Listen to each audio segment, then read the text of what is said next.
Okay, next we're going to check out MIDI in Reaper. So let's add a piano to our recording. We'll start by making a new track over here, make it a bit bigger. So we're going to set our input to our MIDI keyboard. Right over here, instead of choosing audio, we'll go down here to MIDI. And this is my MIDI keyboard. Yours might be different, but it still should show up here. We'll choose all channels. Make sure monitoring is turned on right here. Go into record.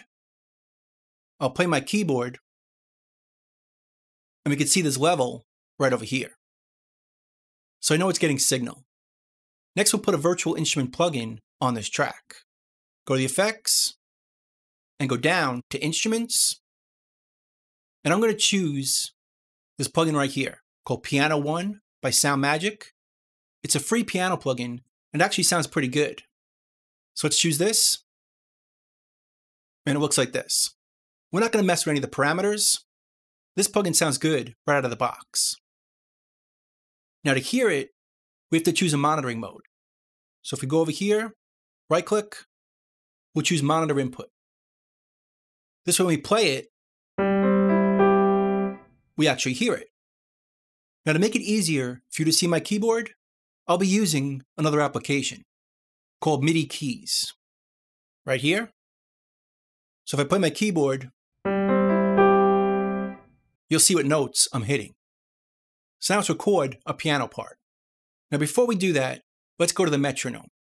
Right over here, let's turn it on, and then right click it to adjust the settings. It's turned on. I'm going to turn it off during playback and remove the counting during playback. It'll be on for recording, and there'll be a counting during recording. But I only need 1 bar for counting. If I go into record, we hear the metronome. So let's record some piano.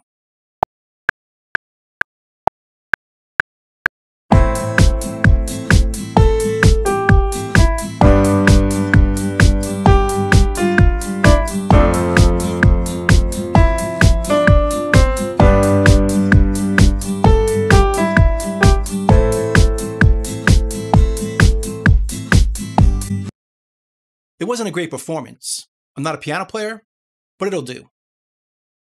So now we have an item based on MIDI, and we could treat it like an item. So we could trim it over here, zoom in.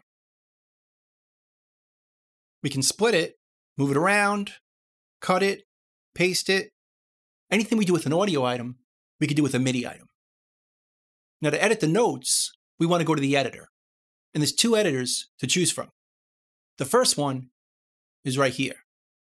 We'll right click, go to editor, and go down here. Open in the inline editor, which we could also open using the E key. So let's hit E, and it changes to look like this. So from here, we could edit our notes. We could select it, delete it, we could trim it, change the length, double click to delete it. We can duplicate it, Control on the PC, Command on the Mac. To duplicate it. So we could do a lot of things right in this window. We could delete this note right here, which is a mistake, by double clicking, and it's gone. This one as well.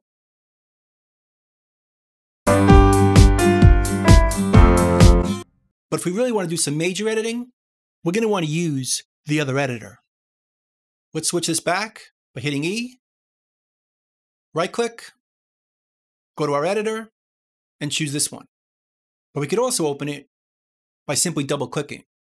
Double click it, and it opens up the MIDI editor. From here, we could do a lot more things. Let's zoom in. We could change the velocity of each note. See how the cursor changes?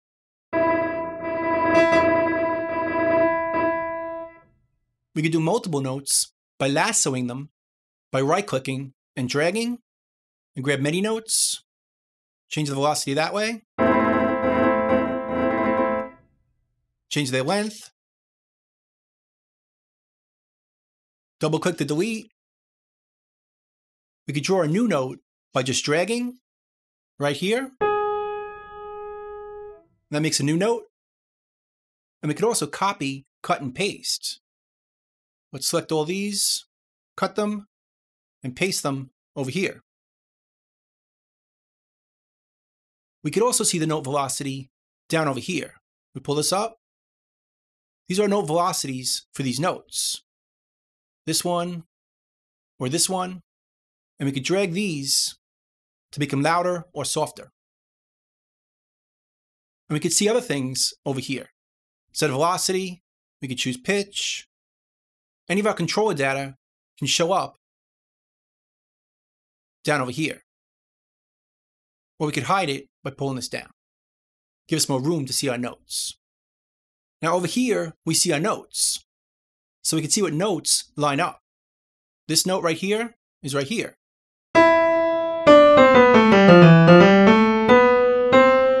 So we can see that this note is a C4 because it lines up. Now the MIDI editor is docked right now. So it's in the same window as this. We could separate it with this button right here. Just hit it. We have a separate window for a MIDI editor. Or we can dock it again by hitting it again. And it docks back to the main window. And you notice we have a whole different toolbar for MIDI. And we have snapping and a grid that is completely separate from the snapping and grid over here. We can turn this off while this one's still on, or vice versa. And a separate grid as well. So we could change our grid down here. Quarter notes, whole notes, eighth notes. And with snapping turned on, our notes are going to snap to this grid. So if we trim this, now this note falls right in the grid. So we can clean up the performance by putting them on the grid. But a better way of doing it is using Quantize. Let's zoom out, and right here, we can quantize. If we hit this button, the Quantize dialog opens up. But we could also do it with the Q key. Hit Q, and it opens up that dialog. Now with the settings, there's two choices.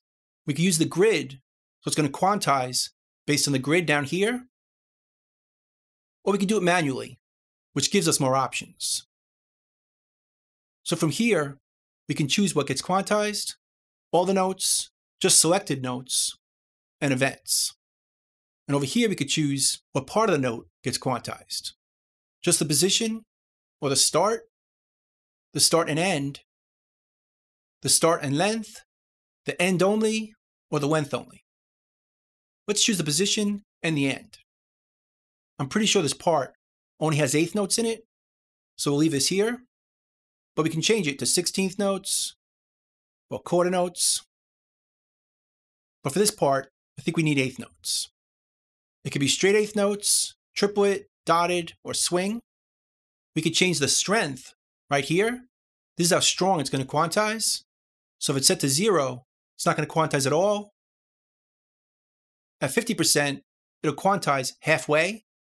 So if a note is off by 100 milliseconds, it'll move it 50 milliseconds closer, or half as much. But if we set it to full, it's going to fully quantize. All the notes are going to fall right on the grid, or the nearest eighth note. And down here we could choose how the notes move. Can they move left? Can they move right? Can they shrink as far as the length? Or can they grow as far as the length? Most of the time, we're going to want to leave this on. Now, if you notice, as we're doing this, let's change this to 0. The notes are changing on the fly. So we can hear the results without even closing this dialog. And that's because it's quantizing in real time. We're not committing to the changes. In fact, if you look down here, there's a commit button. If we choose this, it's going to commit to what we just did. But we don't have to do that. We could just hit OK, hear the changes, and if we don't like it, go back and change them. not quantized, and quantized. So we could always go back to the original performance, as long as we don't hit commit. So let's just hit OK. And let's hear what this sounds like.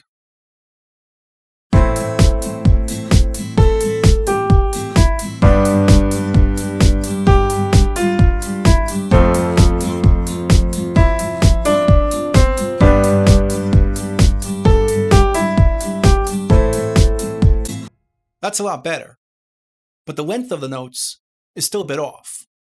So let's lasso these and stretch them out to the next bar. Make this one longer as well. The same with these. And this one, and these.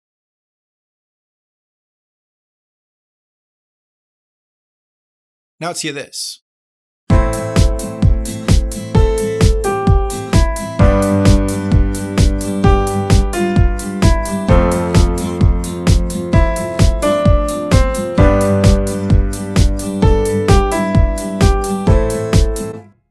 Let's make the melody a bit lower. So we can select these. Bring the volume down a bit. Same with these.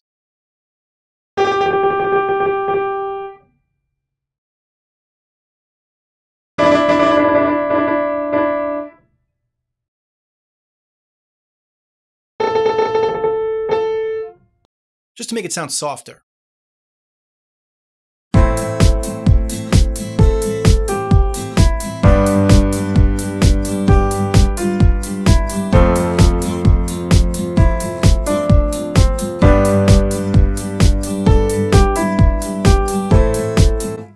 That sounds a lot better to me. Now, besides snapping to a grid down over here, we could also snap to a scale right over here. If we choose this, we could choose the scale to snap to. This song is A minor, so we'll switch this to A minor. And now if we move any notes in our editor, it's only going to move to notes that are in the key. So if we grab this and move it,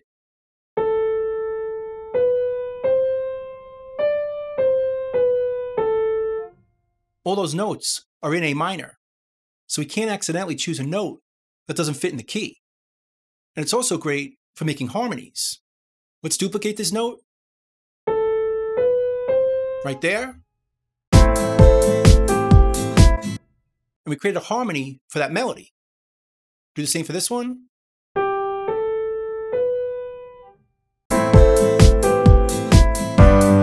And this one.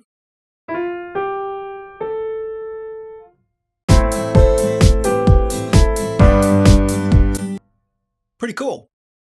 And we could also choose chords. Let's undo all that. Right down over here, we could choose chords. We could choose a minor triad. And now only notes in a triad are going to be options. So let's duplicate this again.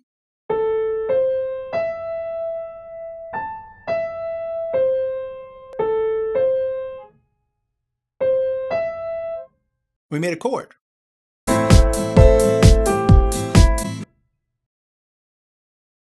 And there's many chords to choose from. Let's go back to the main window. Now, in dealing with MIDI, there's a few different record modes. Right now, we've been using the normal one. If we go over here, recording the input, either audio or MIDI, but there's a few other options just for MIDI. Right down here. We could do MIDI overdub, MIDI replace, MIDI touch replace, and MIDI latch replace. Let me show you those options. Right now, we're using this option. So if we go into record, on top of this, it creates a new item right on top, and it erases the old one. But if we choose the other modes, like MIDI overdub, if we go into record, it doesn't erase anything. So we can record on top, and it's going to combine both parts. So let's record a part on top. But before we do that, I want to show you one other option. We right-click over here. We can choose track recording settings, input quantize. If we open that dialog, right over here, we can quantize on the way in. That saves us an extra step. We can choose it here. We can choose eighth notes, 16th notes, or quarter notes. Let's choose eighth notes again. Now it's going to quantize on the way in. Now we can't undo this, so only use this mode if you know you want to quantize. So let's overdub a piano part on top.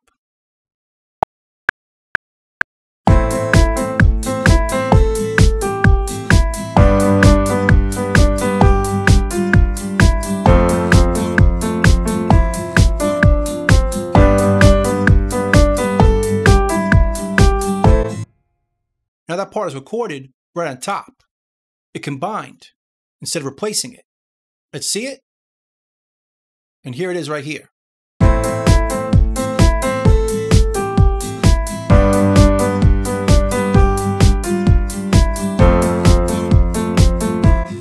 And because we quantized it on the way in, using input quantize, it's already in time. Let's check out the other modes. Let's undo that. The next option is MIDI Replace. This is going to replace whatever we record. So if we're going to record, it erases it right in the item. This is useful for doing punches. Let's change our recording mode to Time Selection Auto Punch. And let's select the second chord. Now it's going to punch just this chord. And it's going to replace it right in the item, because we chose this mode, MIDI Replace. So let's punch in, and it's going to keep this and keep this.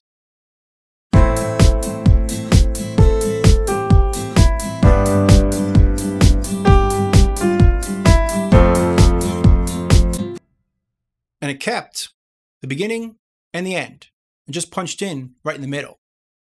So that's replace mode. Let's undo that. The next option is touch replace. This is going to punch in just when you play. So whenever you hit the keys, Reaper's going to punch in and replace what's underneath. Very similar to automation mode, where you touch the fader, it records automation, you let go of the fader, it stops. Except it's based on the MIDI keys. So let's do the same thing. Let's punch in that second chord in touch mode.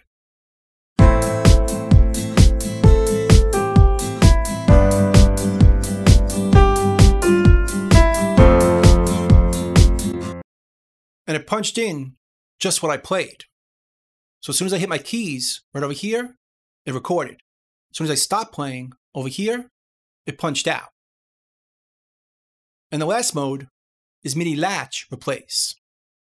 This mode is the same thing as touch, except it doesn't punch out.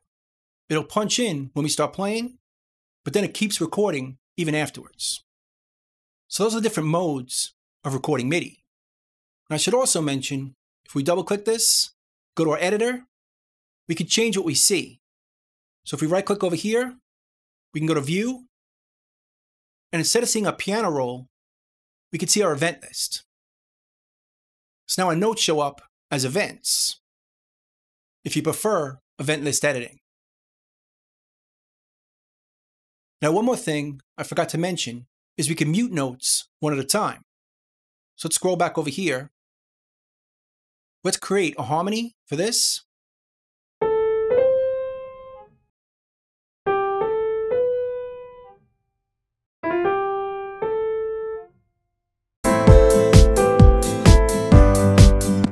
And let's say we're not sure if we like that, but we don't want to delete these. We might want to go back and use them again if we change our mind. So instead of deleting them, just right click and go down here to mute. That's going to mute just those notes. So now it's not going to have the harmony. But if we change our mind and want to put it back, just right click it again, unmute it, and our harmony comes back.